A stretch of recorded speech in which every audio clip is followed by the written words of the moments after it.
उद्धव ठाकरे आणि राज ठाकरे यांचं राजकीय रिलेशनचं स्टेटस जितकं कॉम्प्लिकेटेड आहे त्यापेक्षा जास्त कॉम्प्लिकेटेड आहे ठाकरे आणि महाविकास आघाडी किंवा इंडिया आघाडी यांचं स्टेटस। बेस्टच्या पतपेढी निवडणुकीमध्ये दोन्ही ठाकरेंच्या सेना एकत्र आल्या आणि त्यामुळे हा मुद्दा पुन्हा एकदा चर्चेत आलाय। संजय राऊत यांनी मात्र हा स्थानिक मुद्दा आहे आणि महाविकास आघाडीचा याच्यासोबत संबंध नाही अशी भूमिका घेतली आहे आणि हाच फॉर्म्युला मुंबई महानगरपालिकेच्या वेळेमध्ये सुद्धा कायम राहील असे संकेत सुद्धा राऊतांनी दिलेत। नेमकं काय सुरू आहे ठाकरेंचं बघूयात।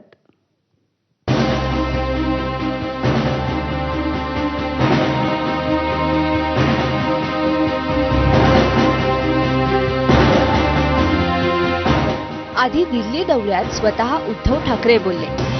राज ठाकरे यांच्या संदर्भात पण चर्चा होणार आहे का? कारण नाही, मला काय माहिती नाही आणि त्याच्यावर चर्चा करण्याची दुसऱ्याला कोणाला गरज नाही। काँग्रेसची भूमिका दुसऱ्या कोणाला त्याच्यावर चर्चा करण्याची गरज नाही। आम्ही आमची भूमिका ठरवायला आम्ही समर्थ आहोत। त्याच्यावर चर्चा करण्याची गरज नाही। आम्ही आमची भूमिका ठरवायला आम्ही समर्थ आहोत। आता त्यांचे प्रवक्ते संजय राऊत यांनीही तोच धागा पकडलाय। विषय अर्थातच ठाकरे बंधूंच्या एकत्र येण्याचा आणि त्यावर इंडिया आघाडीतील प्रतिक्रियेचा। बेस्ट पतपेढीच्या निवडणुकीत उद्धव ठाकरेंची बेस्ट कामगार सेना आणि राज ठाकरेंच्या मनसेची बेस्ट कर्मचारी सेना यांची युती झाली आणि पुन्हा चर्चा सुरू झाली। स्थानिक निवडणुकीची चर्चा राष्ट्रीय पातळीवर होत नसते असं राऊत म्हणाले। स्थानिक स्वराज्य संस्थांसाठी अद्याप अशी कोणती आघाडी निर्माण झाली असेल मला सांगा तुम्ही। प्रत्येक महानगरपालिका जिल्हा परिषदेच्या क्षेत्रामध्ये स्थानिक आघाड्या निर्माण होत असतात। हा आतापर्यंत इतिहास आहे। स्थानिक स्वराज्य संस्थांच्या बाबतीत निर्णय घेण्याचे अधिकार हे त्या शहरातल्या प्रमुख कार्यकर्त्यांना पदाधिकाऱ्यांना असतात। मुंबई हा विषय सगळ्यांपेक्षा वेगळा असल्यामुळे मुंबईबाबत माननीय उद्धवजी आणि राजजी हे स्वतंत्र भूमिका घ्यायला समर्थ आहेत। विधानसभा निवडणुकीसाठी महाविकास आघाडी अस्तित्वात आली असं राऊतांनी सांगितलंय। ठाकरेंनी एकत्र यायचं ठरवलं तर मविया आणि इंडिया आघाडीतील पक्षांच्या मताला फार किंमत नसेल असा याचा अर्थ काढला जातोय। मात्र त्यावरून ठाकरेंच्या शिवसेनेतच अजून संभ्रम दिसतोय। दोघं ठाकरे बंधू एकत्र येतील मुंबई महापालिका निवडणूक लढवतील असं अजून दोघं एकत्र येतील एवढं नक्की, परंतु महाविकास आघाडी नसेल हे काही आहे अशातला काही भाग नाही। याच्याविषयी शिवसेनेतल्या जो काही वाटा आहे, जो काही शिवसेनेच्या जागा आहे याच्यातून कोणाला दिला हा शिवसेनेचा प्रश्न आहे आणि म्हणून असं काही याच्यात मनसे आली म्हणून महाविकास आघाडी नसेल ह्या म्हणण्यात काही तथ्य नाही। ठाकरेंची युती झाली असली तरी बेस्टच्या निवडणुकीत 21 जागांपैकी ठाकरेंची सेना 19 तर मनसे 2 जागा लढणार आहे। त्यामुळे हा अनुभव बघता ठाकरेंच्या युतीत मनसेच्या हाती फार काही पडणार नाही असा टोला शिंदेंच्या शिवसेनेने लगावलाय। आनंद आहे, काहीतरी 18 जागा आहेत, 16 जागा उभाटा लढवतोय आणि 2 जागा मनसे लढवतोय म्हणून त्यांनी 2 जागाच का दिल्यात आता ह्याच्यावर सुद्धा प्रश्नचिन्ह आहे। आणि मग जर अशा पद्धतीने महानगरपालिकेमध्ये जर निवडणूक मध्ये त्याची युती झाली तर मनसेला काय मिळेल याची आता शंका यायला सुरुवात झाली। महाविकास आघाडीतील इतर दोन्ही पक्षांनी मात्र सावध पवित्रा घेतलाय। ठाकरे बंधूंना आधी कायदे ठरवू द्या मग आम्ही ठरवू असा सूर काँग्रेस आणि शरद पवारांच्या राष्ट्रवादीत आहे। बेस्ट हा जो विषय आहे मुंबईचा विषय आहे आणि ती जी संस्था आहे ती अतिशय महत्त्वाची संस्था आहे। तिथली आजची परिस्थिती आहे, ज्या पद्धतीने काही प्रमाणात भ्रष्टाचार असेल आणि सरकारकडनं त्या विभागाकडे नाही तर बेस्टकडे ज्या पद्धतीने दुर्लक्ष केलं जातं ते दुर्लक्षाकडे बघून आणि उद्या जाऊन ती संस्था अडचणीत येऊ नये या दृष्टिकोनातून जर दोन्ही ठाकरे परिवार एकत्रित येत असेल तर त्याचं स्वागत आपण सर्वांनी केलं पाहिजे। 2 बंधू एकत्र येऊ द्या। अनेकांच्या पोटामध्ये खूप मोठ्या प्रमाणात वेदना होत आहेत, त्या अधिक तीव्र होऊ द्या।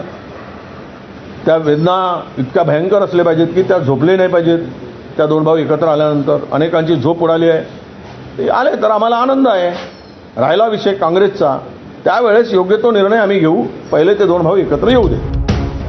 मात्र याबद्दल अजून काही ठरलं नसल्याचं स्वतः सर्वेसर्वा शरद पवार यांनी सांगितलंय।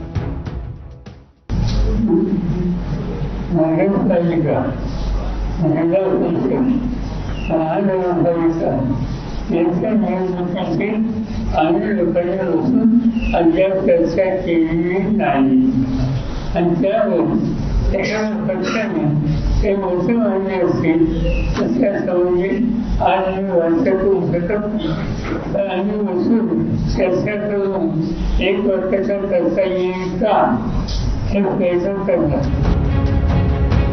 बेस्ट पतपेढी ही सुरुवात आहे. ठाकरे बंधूंना आणखी मोठा टप्पा पार करायचा आहे आणि ती वाट सोपी नसेल.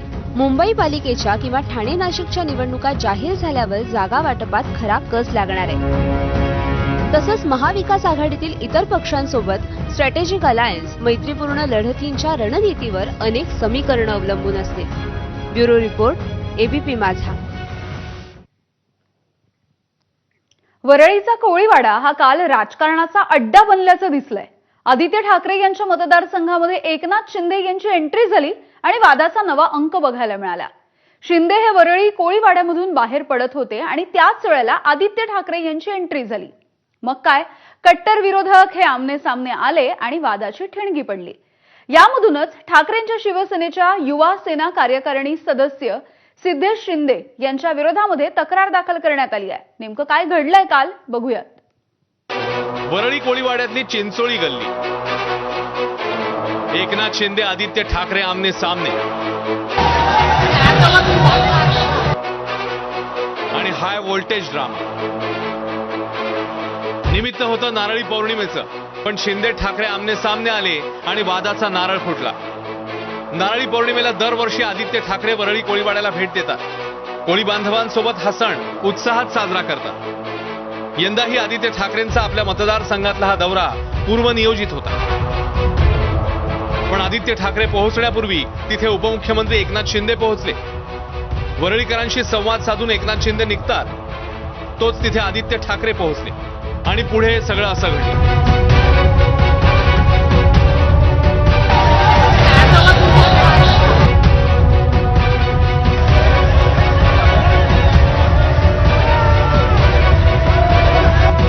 शिंदेच्या अचानक झालेल्या एंट्रीने वरळी कोळीवाड्यात तणाव निर्माण होणं अपेक्षित होतंच. त्यामुळे पोलिसांनीही बंदोबस्त वाढवला. हाताची साखळी करून दोन शिवसेनेच्या नेत्यांमध्ये आणि कार्यकर्त्यांमध्ये पोलिसांनी भिंत उभी केली. या गर्दीत ठाकरे सेनेच्या युवा सेना कार्यकारिणी सदस्य सिद्धेश शिंदेनी धक्काबुक्की केल्याचा आरोप शिंदेच्या महिला शाखा प्रमुखांनी केलाय. त्यावेळी त्या लोकांनी पहिला घोषणाबाजी चालू केल्या, गद्दार गद्दार म्हणून, आणि डायरेक्टली त्या लोकांनी एवढं आक्रमण केलं आमच्यावर आणि तेव्हा आमच्यावर मारहाण केली. म्हणजे माझ्या पाठीवर पहिलं कोणीतरी मारलं. मी टर्न झाली कारण की मी साहेबांच्या सोबतच होती बाजूला, आणि मी जेव्हा टर्न झाली ना तेव्हा सिद्धेश शिंदेने येणार जोरात मला पंच मारला. तो पंच मारल्याने मला काही सुचलंच नाही. मी टर्न झाली आणि मी साहेबांच्या बॉडीगार्डला सांगितलं की मला मारलं, कोणीतरी मारलं, तिथे जोरात मारलं. सिद्धेश शिंदे होते हे तुम्हाला कसं कळलं? म्हणजे की मी त्यांना ओळखते, बघितलंय मी त्यांना. तो विषय व्यक्ती आणि माझा नाहीये, पण एवढ्या सर्व पोलिसांच्या समक्ष असताना पण अशातली गुन्हा नोंदवण्याचा किंबहुना FIR आम्ही करू अशी सांगण्याची हिंमत होते. यातूनच हे स्पष्ट होते की हे राजकारण ह्याच्यामध्ये घडवण्याचा प्रयत्न चाललेला आहे आणि निवळ बदनामी करण्याचा प्रयत्न आणि सूड उगवण्याचा प्रयत्न आहे असं मला स्पष्ट म्हणायचं आहे. दरम्यान हा गुन्हा राजकीय हेतूने आणि सत्तेचा दुरुपयोग करून दाखल केल्याचा आरोप ठाकरेंच्या शिवसेनेने केला. काल मध्ये आमचे सगळे पोलीस होते, तर या खोट्या तक्रारी आणि रडगाणं हे एकनाथ मिंदेंनी बंद करावं. एकनाथ मिंदेंनी हे सगळं बंद करावं. रडगाणं आहे हा रडीचा डाव चालतो. आणि तुम्ही पण पाहिलं असेल 4-4 कॅमेरे अँगल होते तिथे. आम्ही शांत करत होतो, तुम्ही सगळेच होता तिथे. मध्ये पूर्ण पोलिसांची भिंत होती. पण एवढी भीती असेल तर यायचंच काम. काही झालं नव्हतं, त्यांच्याकडून धक्काबुक्की वगैरे होत होती. तर मी एवढंच बघत होतो की आपले सगळे कार्यकर्ते नीट आहेत ना, सोबत आहेत ना, तेवढंच, आणि कोणाला काही होणार नाही. वरळी कोळीवाड्यामध्ये माननीय आदित्य ठाकरे असताना राज्याचे डेप्युटी CM पोलिसांचा फौजफाटा जाऊन दादागिरी करत असतील तर ती दादागिरी मोडून काढू. आत्ता सांगतो मी, फार दादागिरी करूच नका. तुमची दादागिरी इथे फडणवीसच मोडून काढतायत रोज. हा शिंदेचा रडीचा डाव असल्याचा आरोप ठाकरेंच्या शिवसेनेकडनं केला जातोय. तर अशा कार्यक्रमात घोषणाबाजी करणं योग्य नसल्याचं मत संजय शिरसाट यांनी व्यक्त केलंय.